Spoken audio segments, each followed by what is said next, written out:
C'est une amazone blonde à la cinquantaine plutôt sexy réputée peu commode. Jupe courte, décolleté et talons hauts, on l'a vu maintes fois, dans le sillage de DSK en 2011. Alors attaché de presse de l'homme politique au FMI, le ciel lui est tombé sur la tête, avec le scandale du Sofitel. Il lui a alors fallu gérer au pied levé les déboires planétaires de celui qui était, jusque-là, le candidat favori de la gauche aux élections présidentielles. Un choc initial, mais aussi une rampe de lancement suffisamment forte pour lui permettre de prendre ensuite son envol en créant, dès 2012, aidé par Anne Sinclair, sa propre agence baptisée Marjoram et spécialisée dans la communication de crise. Un domaine qu'elle prétend forcément maîtriser. Depuis, rien à dire, les infortunes des enfants fortunels. Qu'un problème de gestion d'image se présente à une célébrité, un homme politique ou un homme d'affaires, et son nom arrive assez immédiatement sur les tables, quitte à être écarté ensuite.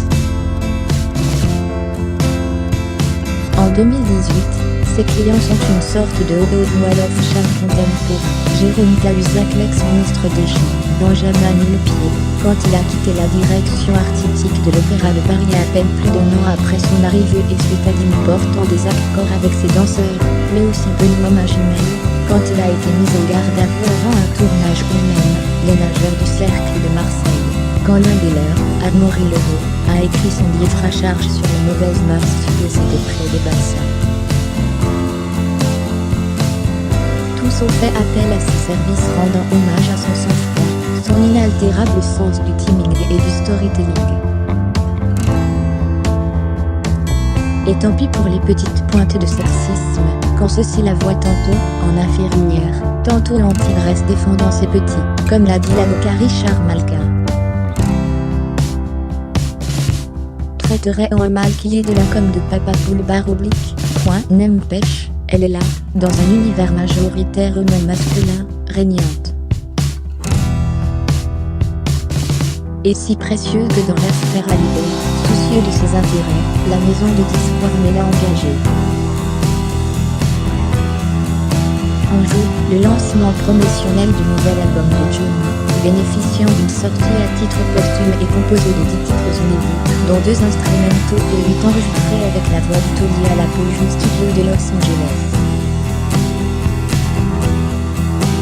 En effet, Warner s'inquiète, ne serait-il pas fâcheux, que les Français aient fini par prendre en grippe la production du chanteur, déstabilisé par des querelles de, pour Latin, Laetitia, héritière du patrimoine artistique entre autres virgules, ne sort pas grandi au contraire des enfants aînés déshérités, Laura et David, qui bénéficient d'une vague de compassion, sachant que les avocats des deux parties ont rendu central le droit de regard sur le disque. Mais aussi qu'il faudra bien qu'une voix émerge pour assurer la promotion de l'ouvrage. Car, c'est une évidence, le disque ne se rendra pas de lui-même sur ses petites pattes, pour vanter ses mérites ou ravir les mémoires sur les plateaux télé de l'Hexagone. Anomal, qui estime parfois que répondre à des rumeurs par les proposés TV équivaut à relancer la machine à commentaires chez les journalistes, a récemment changé son fusil d'épaule. Elle a eu beau asséner par le passé à nos confrères de chez Ouest France des formules brutales et somme toute méprisant pour l'opinion comme on n'a pas de prise sur le digital. Ce cancer généralisé de l'information, ce ventre où les choses circulent sans règle. Répondre à ça, c'est le céder. C'est une course effrénée pour établir ce qui ne se rétablit pas. Les aérotins, à la longue, ne marchent pas. Cette fois, devant la défeuillante anti-Laetitia, depuis peu, alors que le silence était de mise, elle fait sortir ses atouts du bois. Conscient qu'on entend bien, donc, que cette dernière, ou l'un de ses proches, puisse incarner, ou à défaut représenter, l'objet musical au plus tôt.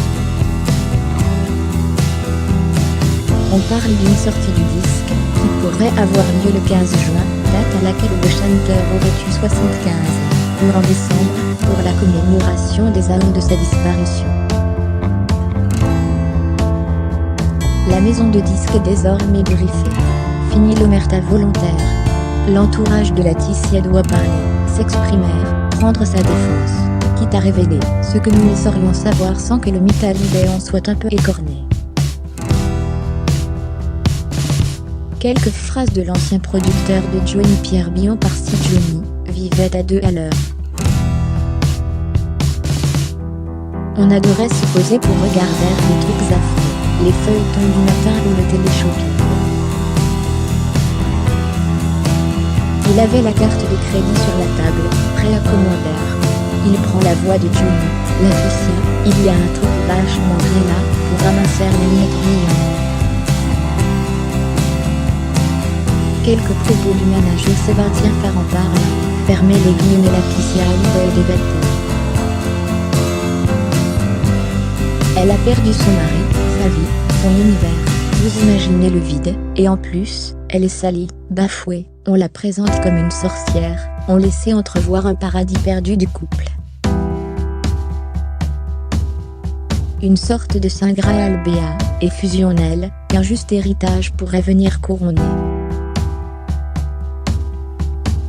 En somme, la mélodie du bonheur, et par là même, une kyrielle de petites phrases opportunes en réponse aux sanglots étouffés de la lettre de Laura, parue très tôt, dès le 12 février, et nous prenant à partie virgule, comme autant d'otages ou sentiments, avec ces mots intimistes, cher papa. Ça y est, sous la houlette d'Anoumel, semble-t-il, de nouveaux acteurs rentrent en jeu prêts à embouteiller. Et leur mot doux, pour évoquer la type, et Johnny Guillemet est la pire des offensives. Les conflits, Léonie qu'on doit réconcilier avec l'opinion, pas de doute, c'est une petite musique, dont Anoumel connaît bien le tempo. Crédit photo, Best Image.